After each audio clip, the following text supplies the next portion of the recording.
Sí, doctora, sí se ve. De verdad, dame 2 segundos, voy a... 2 segundos, vamos a ver el tema de la pantalla para poder tener mejor conectividad. Vamos a borrarla, eso es. Muy bien, entonces empezamos.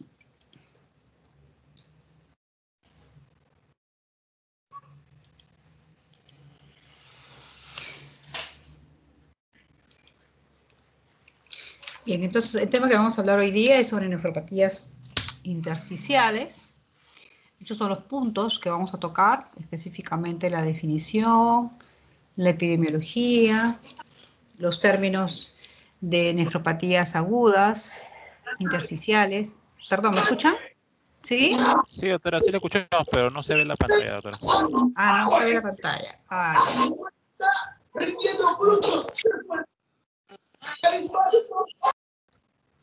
a ver, denme 2 segundos.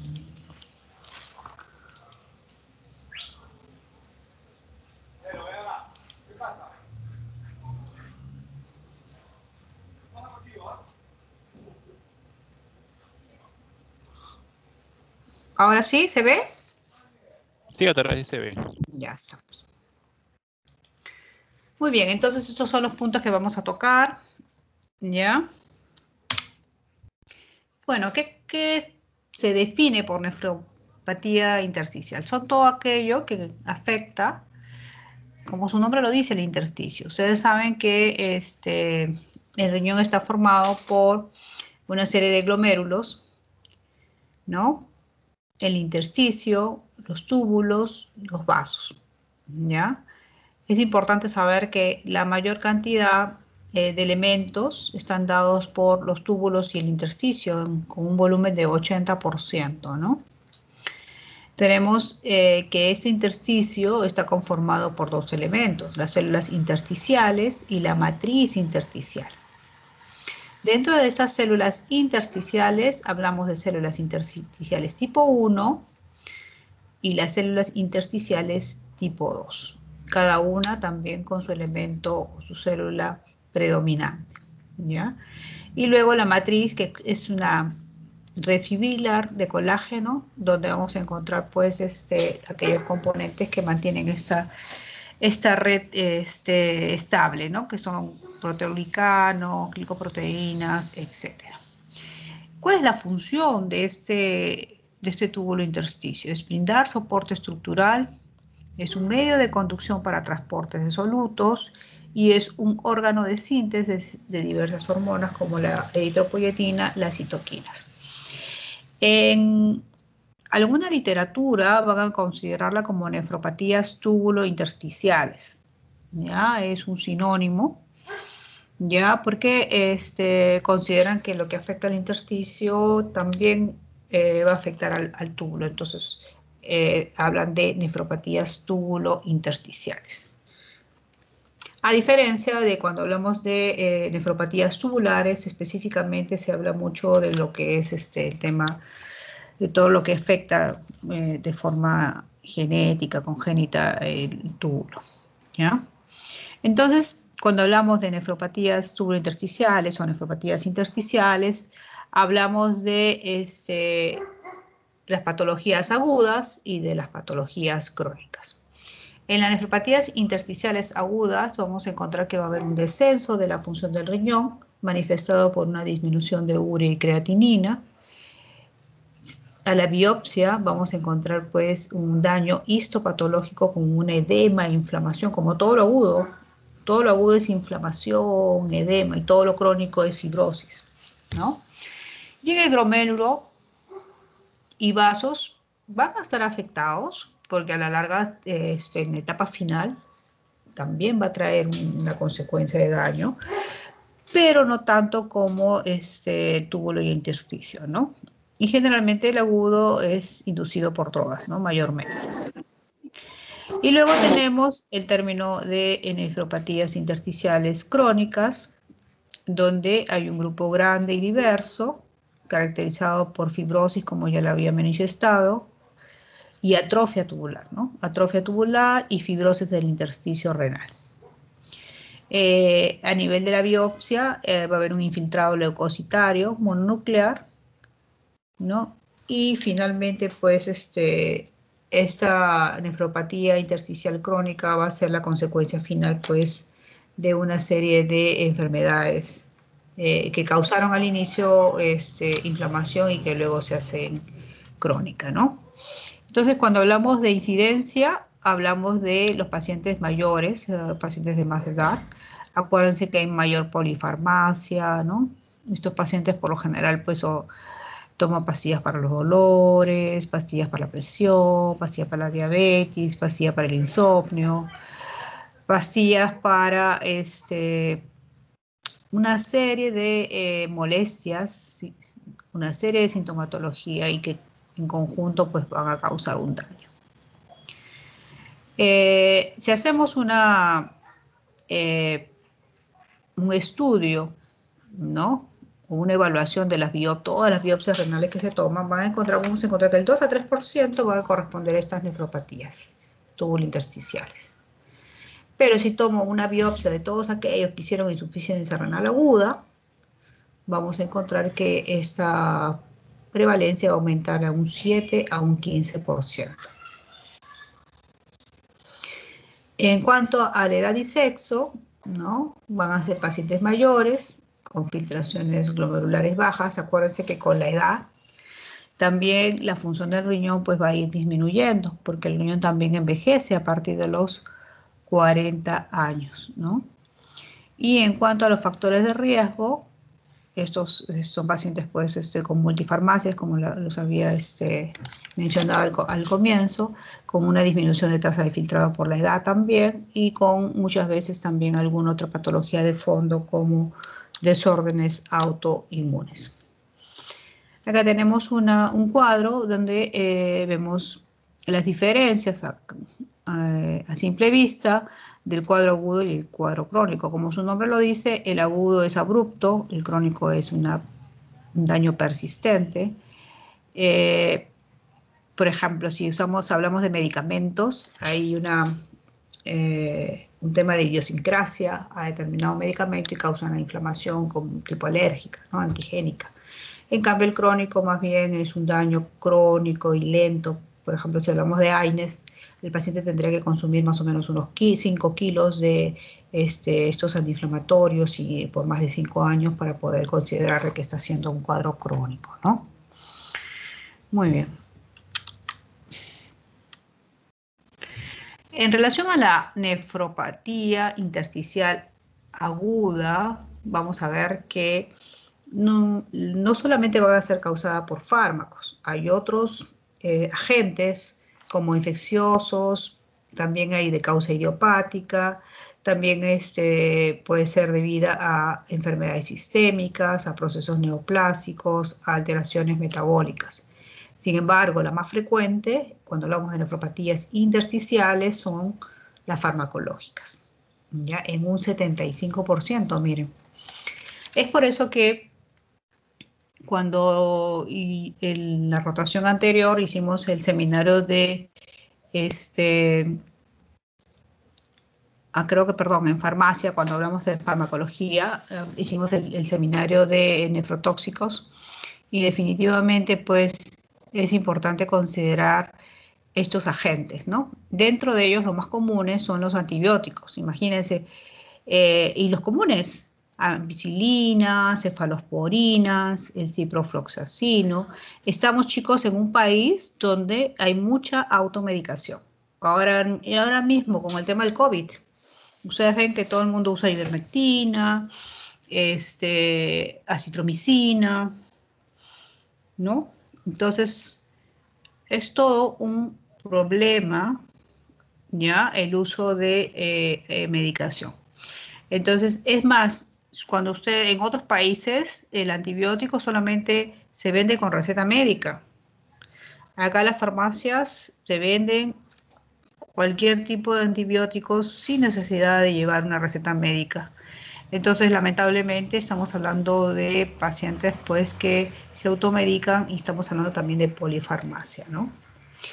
El tema también de no solamente de los antibióticos, estamos hablando de los antiinflamatorios no esteroideos y otros como por ejemplo, a ver, el allopurinol, el aciclovir, ¿no? y que lo van a ver en el transcurso de las siguientes rotaciones, sobre todo en el tema de farmacia, ¿no? Cuando hablamos de farmacia. Muy bien, en cuanto a infecciones, también es frecuente. ¿Por qué? Porque hablamos, por ejemplo, a ver, una simple pielonefritis. Nos va a dar una nefritis intersticial aguda. Específicamente, la más común, la Escherichia coli, la producida por Escherichia coli. Pero tenemos otros agentes, otras bacterias, como por ejemplo la salmonela, el estafilococo. Y no solamente bacterias, también vamos a tener virus. El citomegalovirus, el Epstein-Barr virus, el VIH también produce nefropatía intersticial aguda. Otros, mucho menos conocidos, por ejemplo la leptospira, la tuberculosis también, la tuberculosis renal, ¿no? En idiopáticas hay algunas patologías que todavía no está muy clara el mecanismo patogénico, pero por ejemplo tenemos la nefropatía por anticuerpos antimembrana basal, tenemos la nefropatía con uveitis, el síndrome se llama síndrome de nefropatía intersticial con uveitis, conocido como TINU, ¿ya? Luego tenemos otras enfermedades sistémicas asociadas y que van a producir estas nefritis intersticiales, como por ejemplo la sarcoidosis, el síndrome de Sjögren, el más conocido, el lupus, procesos neoplásicos, los linfomas también, ¿no? Porque hay un infiltrado de estas células, y luego alteraciones metabólicas como la hipercalcemia y la hiperuricemia, ¿no? Conocido como la famosa gota. ¿Ven? Se dan cuenta que definitivamente hay muchos factores que me van a llevar a nefropatías intersticiales agudas. Entonces acá, en este cuadro, más o menos para poder puntualizar, estamos hablando de antibióticos, fármacos, antibióticos a la cabeza, la penicilina, las cefalosporinas y las sulfas, por ejemplo. Los AINES, que me van a producir tanto de forma aguda, daño también crónico. Tenemos los diuréticos y otros hasta el captopril, la ranitidina y el omeprazol, ¿no? Entonces, son agentes que usamos todos los días. ¿Quién no se ha automedicado para una gastritis? Este es un cuadro donde también vemos que hay medicamentos conocidos, como por ejemplo el litio, ¿no? Que antiguamente se daba en tratamientos psiquiátricos, y otros que son menos conocidos, como por ejemplo la ciclosporina, el tacrolimus, que lo trabajamos mucho en inmunosupresores y lo trabajamos mucho en el tema de trasplantes, por ejemplo. El cisplatino, el metrotexate para problemas, el metrotexate para la artritis reumatoidea, problemas inmunológicos. Y también, miren, en este cuadro tenemos los remedios herbolarios, que también es común en nuestro país. El tema de las hierbas, usamos muchas hierbas, ¿no? La sangre de grado, ¿no? El cartílago de tiburón y otros medicamentos donde se conoce el efecto positivo, más no conocemos el efecto negativo y la repercusión que pueda dar en otros órganos. Cuando hablamos de una nefropatía intersticial aguda, como su nombre lo dice, generalmente nos va a dar un cuadro más florido, un cuadro clínico más florido, donde vamos a encontrar fiebre, eosinofilia, piuria, puede haber hematuria macroscópica, hematuria microscópica también, hipertensión y edema. Las infecciones, nuevamente, para recalcar, pues, ya las que estamos viendo en los cuadros, ¿no? De las más conocidas, la tuberculosis, ¿ya?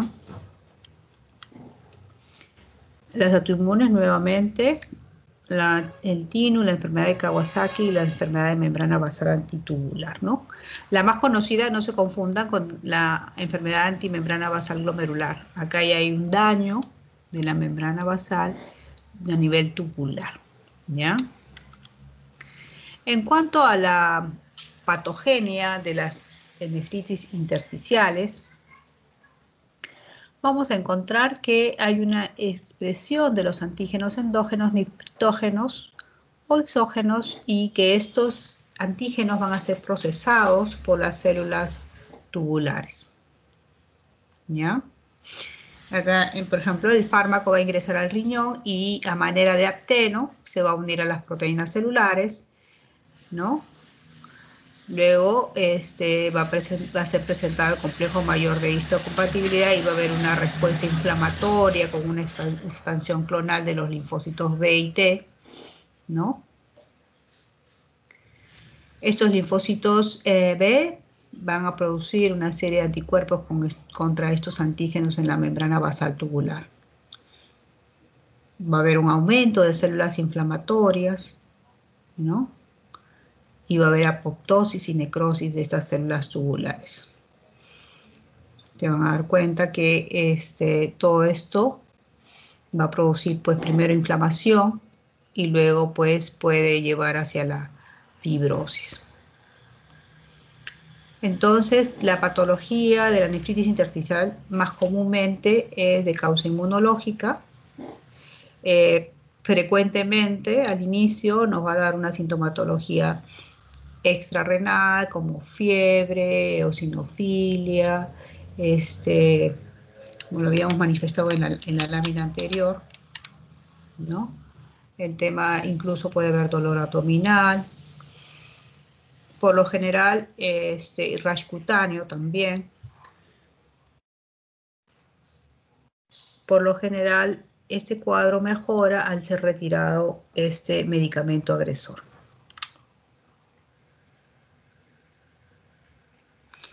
El diagnóstico, por lo general, va a ser dado solo por la biopsia renal. Vamos a encontrar a la clínica un paciente con elevación de urea y creatinina. Puede haber poliuria, puede haber oligoanuria. Mayormente en esos cuadros que compromete a nivel intersticial hay poliuria acompañante, ¿ya? Sin embargo, puede haber, pues, en esta poliuria se van a eliminar de repente otros elementos importantes que nos puedan estar haciendo sospechar de un daño intersticial, ¿no? Entonces, vamos a ver en esta biopsia, cuando es estudiada, un edema del intersticio, una infiltración mononuclear córtico-medular, zonas segmentarias de fibrosis y necrosis y un engrosamiento de la membrana basal de los túbulos. Miren, en esta lámina vemos, miren, ese infiltrado, esos puntitos azules abundantes. Esto es un infiltrado linfocitario, ¿ya? Estos infiltrados pueden ser en parches, ¿no?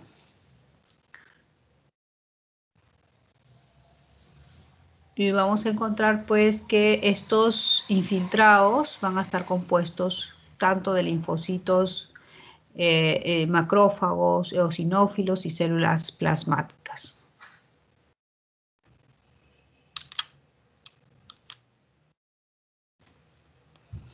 Cuando tenemos un paciente con una aparición inesperada, ¿no? De fiebre, eosinofilia,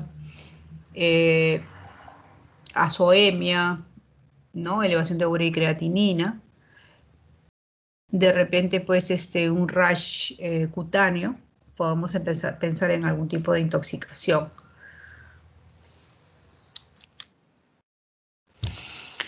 Vamos a tener un paciente con historia de hipersensibilidad a fármacos o algún tipo de infección reciente que justificó el uso de alguno.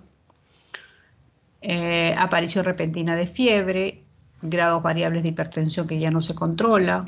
Habíamos hablado del aumento de la creatinina. Acuérdense que la fracción de excreción de sodio es mayor de 1, o sea, se pierde sodio en mayor cantidad. El riñón como que pierde la capacidad de recuperarlo. El tamaño del riñón es normal o puede estar incrementado. puede haber hematuria con proteinuria y también vamos a encontrar la presencia de leucocitos en orina. Es interesante porque si yo encuentro leucocitos aislados, no necesariamente me está transmitiendo de que hay una infección urinaria.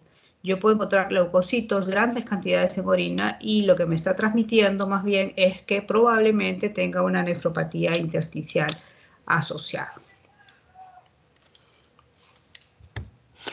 Entonces, en este caso vamos a recalcar la presentación clínica de los pacientes con nefritis intersticial aguda. Por lo general, habíamos dicho que este es un cuadro inespecífico, hay malestar general, puede haber náuseas, vómitos, fiebre. La tríada clásica, donde tenemos fiebre, rash y eosinofilia, es más frecuente cuando hablamos del uso de antibióticos, por ejemplo, beta-lactámicos, cuando hay alergia a la penicilina específicamente o algún otro antibiótico, ¿ya? La fiebre puede ser de bajo grado o intermitente, aunque puede no estar presente en muchos casos. ¿Ya? Por lo general, acuérdense, cuando hablamos de fiebre, por lo general estamos hablando de idiosincrásico, se podría decir, ¿no? Las erupciones cutáneas pueden ser maculopapulares o pueden ser esas que abarcan todo el brazo, toda la pierna. Y desde el punto de vista renal vamos a encontrar pues un deterioro lento, dependiendo, porque puede ser rápido, de la función del riñón, ¿no? En ausencia de hay una proteinuria, pero generalmente es menor de 1 gramo en orina de 24 horas. ¿Ya? Y además vemos también que se va a asociar a edemas en algunos casos e hipertensión arterial. Entonces, cuando han hecho un estudio de los pacientes que hicieron nefritis intersticial aguda, vieron que las características la mayoría, el 100% tenía elevación de urea y creatinina. El 93% ya tenía proteinuria no nefrótica, o sea, menos de 1 gramo por lo general, ¿no? Solamente un 2% hizo proteinuria en rangos nefróticos. La otra característica importante era la leucocituria, se acuerdan que les había mencionado, ¿no? También había microhematuria, ¿ya? Otra característica un poquito menos común era la artralgia, la fiebre, el exantema cutáneo y la eosinofilia. Habíamos manifestado que el daño se iniciaba a nivel intersticial, pero ya también comprometía a nivel tubular. Entonces va a haber una pérdida de sal, por eso es que encontramos una fracción de excreción de sodio alto, ¿no? Entonces cuando se pierde sodio, estos pacientes por lo general no van a tener hipertensión arterial. Es raro que tengan hipertensión arterial. Eso es importante, ¿ya? Sin embargo, cuando ya el daño es más crónico, sí podría agregarse una hipertensión arterial. Cuando es de recién inicio, inflamatorio, por lo general no se agrega, porque hay pérdida de sal y obviamente la sal, pues, trae agua y trae hipertensión volumétrica, ¿no? En este caso al inicio. Pero luego, cuando ya se hace crónico, ya por lo general se agrega hipertensión arterial. Habíamos hablado que las proteinurias generalmente son menos de 1 gramo, algunos libros describen menos de 2 gramos, pero dentro de estas proteínas que se van perdiendo, hablamos de proteínas como la microglobulina beta 2, la lisozima, las cadenas ligeras de inmunoglobulina, etcétera, etcétera, por un daño del túbulo, por la capacidad de poder reabsorber estas proteínas. Cuando le hacemos un estudio de laboratorio, vamos a encontrar pues la hematuria, la proteinuria, en el sedimento de orina la presencia de leucocitos, puede haber hematuria, presencia de cilindros leucocitarios y eosinófilos en orina y en sangre también. La biopsia es el gold estándar para el diagnóstico, ¿ya? Entonces, para terminar, específicamente en este tema agudo, lo primero que tenemos que ver es lo ideal es tener una biopsia renal para poder definir el diagnóstico. Vamos a tener al paciente con sintomatología inespecífica, una clínica inespecífica, pero que el 100% va a presentar una elevación de urea y creatinina. Otros parámetros asociados, puedo tener pues leucocituria, hematuria, proteinuria, presencia de cilindros, en sangre eosinofilia, ¿ya? Y en temas inespecíficos generales yo puedo tener fiebre, puedo tener artralgias, puedo tener rash cutáneo, etcétera, etcétera. En la ecografía vamos a tener un riñón por lo general normal o aumentado de tamaño. Y en relación al tratamiento, recuerden que por lo general, al haber una dificultad de concentrar la orina, se van a perder grandes cantidades de sal por la orina y agua. ¿Ya? Entonces tenemos que tratar de que el paciente pues se estabilice en esta pérdida de sal y agua, y por eso tenemos que corregir el balance de este cuadro, ¿no? Si tiene hiponatremia hay que aportarle pues sodio, si tiene deshidratación hay que aportarle agua, mantener adecuada hidratación y gasto urinario. Acuérdense que hay que hacer un balance entre la pérdida y el ingreso. También hay que evitar sobrecarga de volumen. En ese afán de equilibrar, de repente nos vayamos a darle más volumen. Tenemos que identificar el agente causal, si es un antibiótico, si es una bacteria, si es un virus, si es un hongo, ¿ya? Si se puede diagnosticar y se puede, por ejemplo, remover si es un antibiótico, si es un AINES, vamos a ver que puede haber una recuperación espontánea luego del retiro de este agente que está causando daño. Además, tenemos que ver si hay otros agentes que pueden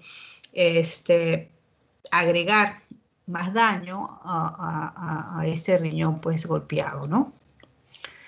Y luego recomiendan el inicio de corticoides. Se puede dar pulsos de metilprednisolona de 125 a 250 miligramos por día por 3 días, y luego le comienza a dar pues estos corticoides por vía oral a 0,5 gramos por kilo, y luego voy disminuyendo 5 miligramos por semana, ¿no?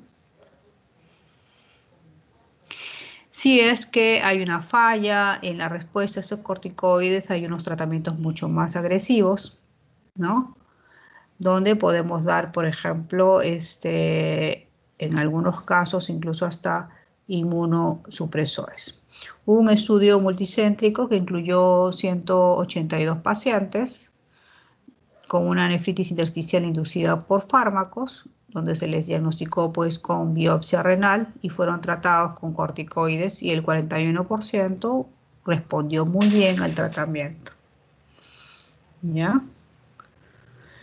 Y generalmente esta respuesta fue excelente en los primeros 6 meses, con un 75% de respuesta, mientras que solo el 13% respondió luego de este periodo de tiempo.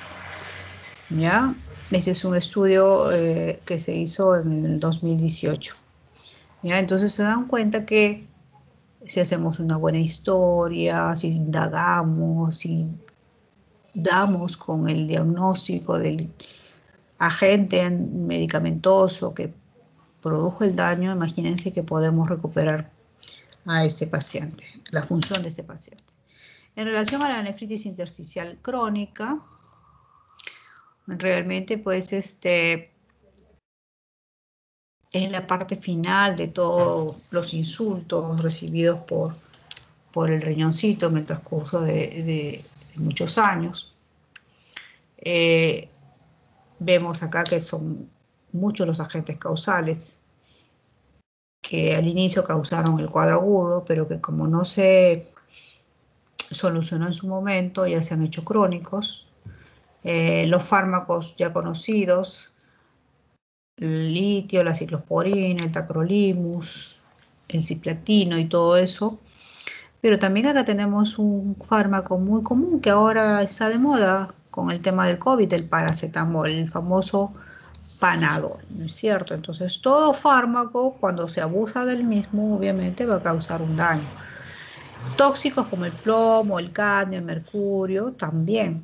El famoso ácido aristolóquico, que son las famosas hierbas chinas que estaban muy de moda hace unos 10 años, el tema de las hierbas para adelgazar, ¿no es cierto? Es más, Herbalife también a veces hace unos eh, extractos que muchas veces no tenemos muy claro los componentes que utiliza y que definitivamente pues contienen muchas veces alguno de estos tipos de hierbas, ¿no? Pero esta hierba sí fue identificada, es el propio ácido aristolóquico, y se encontraba pues en mujeres que habían sido sometidas a estas dietas con estas hierbas para bajar de peso, ¿ya? Luego los procesos neoplásicos, el mieloma, las leucemias también, este infiltrado puede abarcar a nivel intersticio y puede producir este daño, ¿no? Alteraciones metabólicas ya mencionadas. Y bueno, pues ven todos los procesos que van a producir un daño final, ¿no?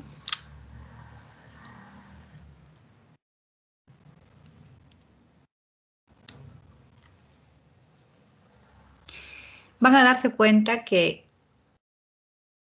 el potasio puede causar un daño renal. Tenemos nefropatías por hipocalemia y nefropatías por hipercalemia, ¿ya?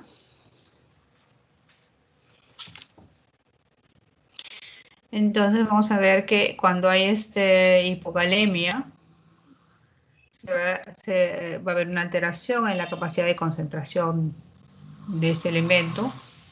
Va a haber nicturia, poliuria, polidipsia, van a perder grandes cantidades de potasio porque no hay un control de la diuresis, se van a perder muchos elementos importantes con la misma y obviamente pues esto va a conllevar a hipocalemia, que a su vez va a disminuir la absorción de amonio, va a aumentar la de bicarbonato y va a producir una alcalosis metabólica. Y también vamos a tener pues en algunos casos patologías con cuadros de hipercalemia, por ejemplo en el hiperparatiroidismo, donde va a haber una vasoconstricción reversible con caída de la tasa de filtrado glomerular y por lo tanto pues con liberación de factor de necrosis tubular, con alteración en la absorción de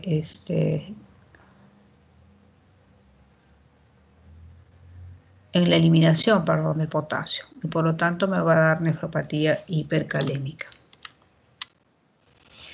Miren, acá vemos cómo es el rash que se puede dar en estos cuadros de nefritis tubulointersticial por medicamentos.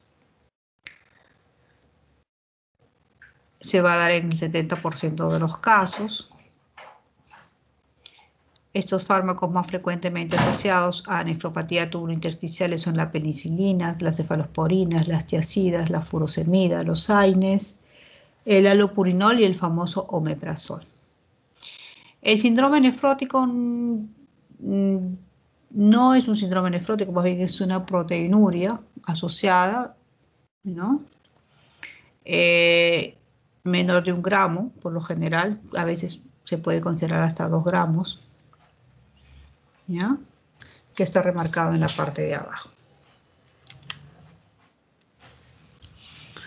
Bueno, realmente, si tuviera que poner los fármacos que producen nefropatía intersticial aguda, pues nos faltaría pantalla, ¿no? Acá vemos, y es más, no se ve claro, pero realmente son bastantes los medicamentos que nos produzcan daño. Es por eso cuando yo les hago, cuando hablo en farmacología, específicamente, es importante que ustedes manejen unos pocos medicamentos. No necesariamente vamos a dominar todos los medicamentos que hay en el mercado. Lo importante es que dominemos unos cuantos y los dominemos bien. Manejemos la farmacocinética, la farmacodinámica, las reacciones adversas de estos medicamentos y siempre leer el inserto médico para recetar un medicamento. Hablar con el paciente, explicarle cuáles son las reacciones que pueda tener y que te avise, porque realmente pues cada paciente es diferente. Yo veo que muchas veces tenemos el mal hábito de que las recetas se heredan, ¿no? A mi primo le dio un cuadro bronquial y la misma receta le doy a mi hermana, ¿no? Y no es así. Cada persona es diferente, tiene otro contexto. Entonces, mi consejo de hoy es específicamente que manejen unos cuantos medicamentos, descarten que tengan estos pacientes pues enfermedades renales o factores de riesgo que puedan pues conllevarnos a enfrentarnos a un cuadro de nefrotoxicidad, ¿no?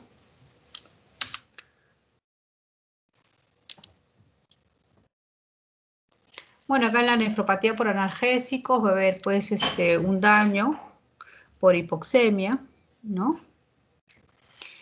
Acá hablan de la fisiopatología en relación a la acetaminofén que va a agotar el glutatión y ello va a producir metabolismos oxidativos, ¿no?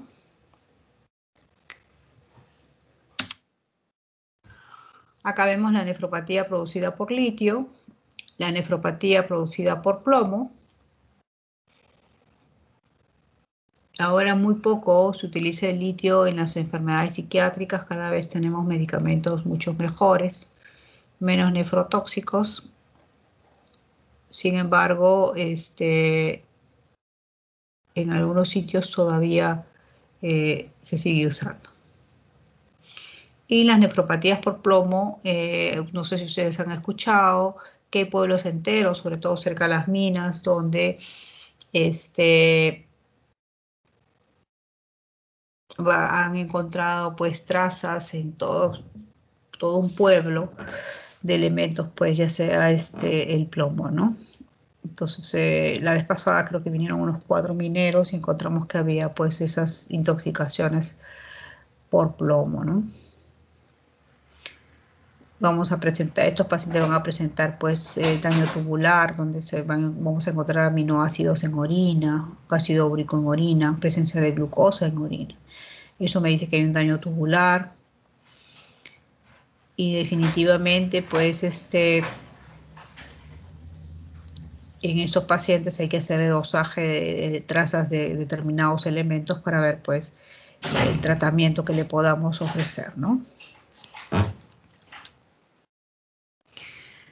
Y en relación a la ciclosporina y tacrolimus es muy contradictorio porque ustedes dirán, doctora, pero eso no se da para el trasplante renal, por ejemplo, y a la vez produce daño renal. Entonces, son medicamentos que tienen un estrecho nivel terapéutico, que significa que tienen que ser monitorizados en sangre de forma seguida, porque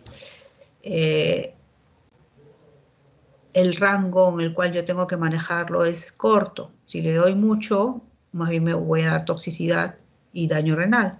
Y si le doy poco, el organismo va a ver, se va a producir un rechazo probablemente y con pérdida del riñón, ¿no? Entonces definitivamente estoy en el medio y no puedo ir ni para un lado ni para el otro.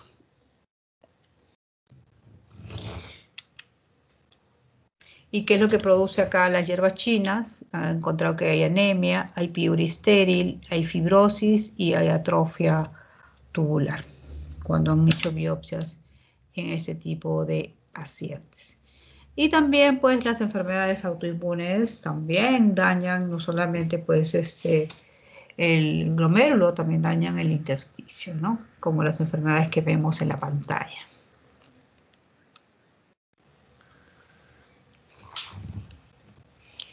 Entre estas, las más conocidas, pues la sarcoidosis, el Gutt-Pasteur, el Sjögren, la nefropatía membranosa.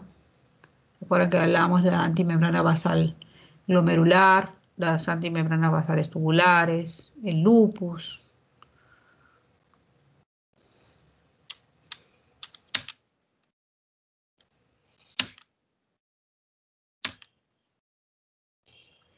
Y yo creo que aparte en relación a las nefropatías tubulointersticiales, en orden de frecuencia primero, son por medicamentos, las causas, y en segundo lugar las infecciosas. Y de las infecciosas, la más común es la Escherichia coli. Acá vemos, ven, las bacterias, la más común es la Escherichia coli a la cabeza, ¿ya? Pero tenemos otras lesiones, como por ejemplo, por virus. Ahora, se han hecho estudios en relación a este nuevo virus, ¿no? Que es el COVID-19 y de qué forma puede afectar al riñón, ¿no?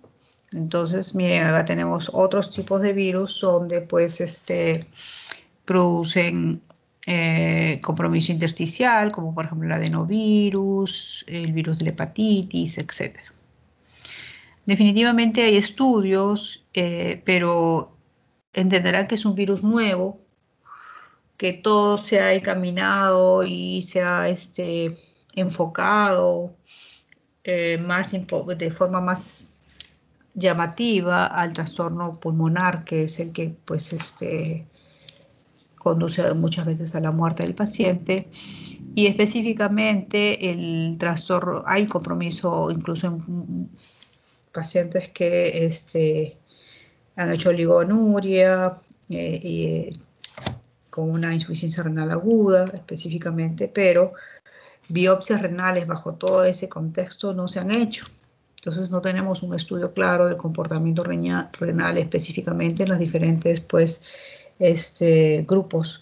Por ejemplo, a nivel de túbulos, a nivel de intersticio, a nivel de vasos, ¿no? Entonces eso todavía, yo creo que todavía estamos en evaluación, ¿ya? Tenemos nefropatías intersticiales por lesión indirecta asociada a difteria, estreptococos, micoplasma, etc.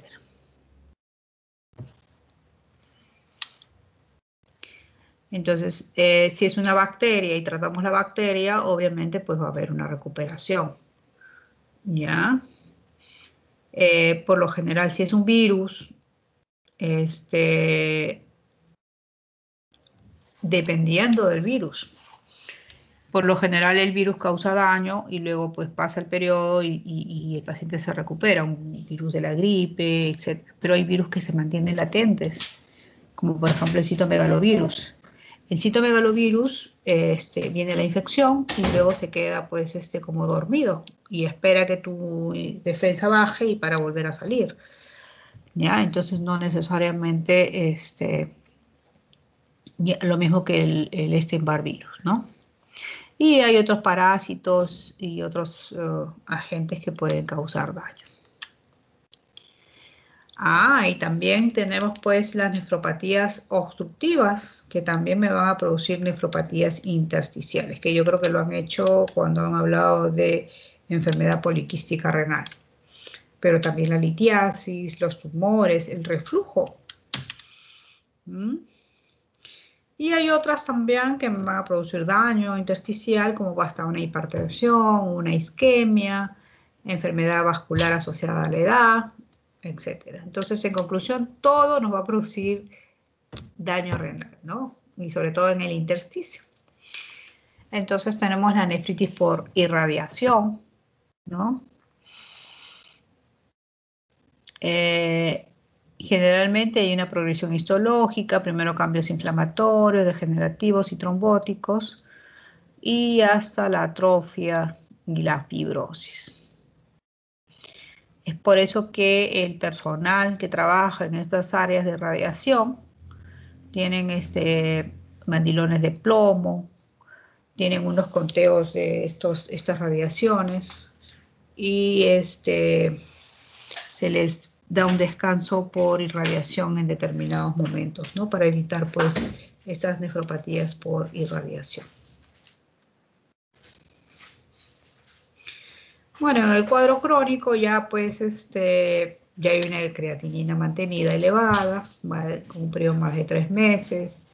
la hematuria, va a haber nicturia, fatiga, náuseas, palidez, ya un compromiso renal marcado, glucosuria, anemia, una acidosis metabólica, etc.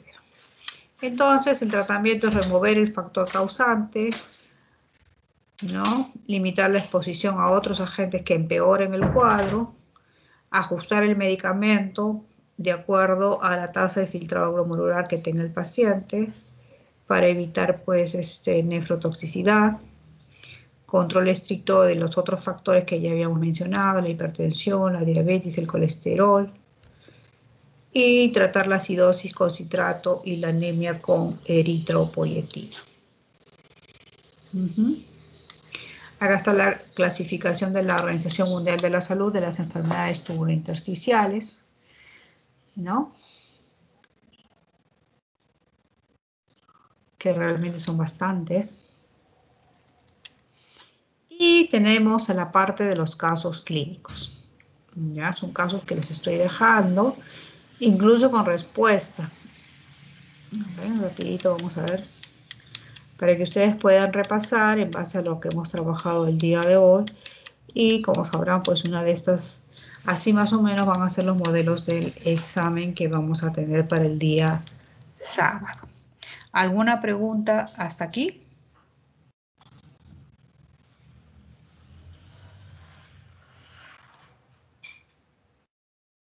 Sí, doctora, una consulta. Entonces, Sí.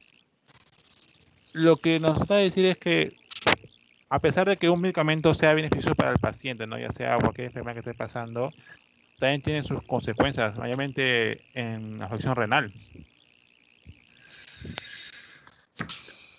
A ver, lo que yo les digo es que todo medicamento tiene sus efectos positivos y tiene sus efectos negativos. Sin embargo, estos medicamentos han sido estudiados y te ponen un inserto. Oye, ¿sabes que esto te puede dar de positivo y esto te da de negativo? Tienes que sopesar. Obviamente, si tienes una infección en una paciente y tienes que darle un tratamiento, tienes que darle el tratamiento, ¿ya? A diferencia de darle un medicamento, una hierba, donde tú no tienes ese inserto y solamente sabes de las bondades de esa hierba, pero no sabes de los efectos que pueda tener en otros órganos esta hierba. Entonces, los medicamentos hay que usarlos si son necesarios y hay que usarlos con cuidado. Primero tenemos que ver la edad del paciente, si es un anciano, la función del riñón del paciente, porque de repente sea un paciente que ya tiene un poquito de daño y definitivamente pues ese medicamento voy a tener la dosis que ser modificada, eso se llama un tratamiento personalizado, a todos no le voy a dar la misma dosis del medicamento. Entonces tengo que darle una dosis de acuerdo a la función del riñón. Entonces no es que no se dé, hay que darlo con cuidado, ¿ya?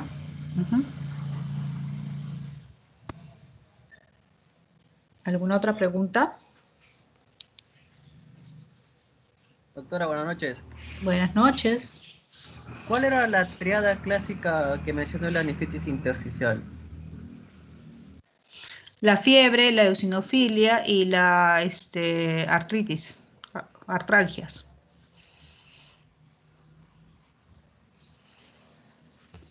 Gracias, doctora. ¿Ya? ¿Alguna otra pregunta? Lo que pasa es que es como hablar de síndrome nefrótico, síndrome nefrítico. Yo creo que eso lo tenemos bien claro, pero en las nefropatías intersticiales no la tenemos tan clara. Incluso en nuestro país no hay pruebas, porque generalmente hay pruebas específicas, pruebas tubulares y tubulointersticiales que se podrían hacer y no todos los laboratorios lo hacen, ¿no? Entonces se van a dar cuenta que el componente intersticial es abundante, estamos hablando de un 80%. Y que estos medicamentos no son inocuos. Se los digo porque yo veo muchos pacientes que son vistos por médicos Y si le puede, este médico le puede dar 10 medicamentos, le da los 10 medicamentos, ¿no? Que si le duele la cabeza, le da, si tiene zumbido, otro medicamento. Para el dolor articular, otro medicamento. Entonces, ¿qué estamos haciendo? Estamos abusando de la polifarmacia. Y se dan cuenta los daños que puede dar esta polifarmacia. ¿Alguna otra pregunta?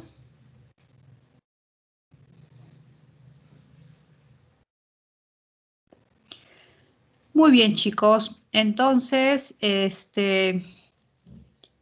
vamos a acabar el día de hoy.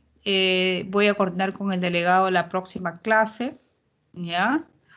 Que es sobre riñón y enfermedades autoinmunes, que la vamos a tener antes del examen, ¿ya? Muy bien, repasen los casos clínicos, están bastante interesantes y sencillos. Y el examen tampoco va a ser difícil. Muy bien, entonces me despido. Ya, cuídense. Gracias, doctora. Hasta luego. Ya, chao. Gracias, doctora. Ya, chao, chicos.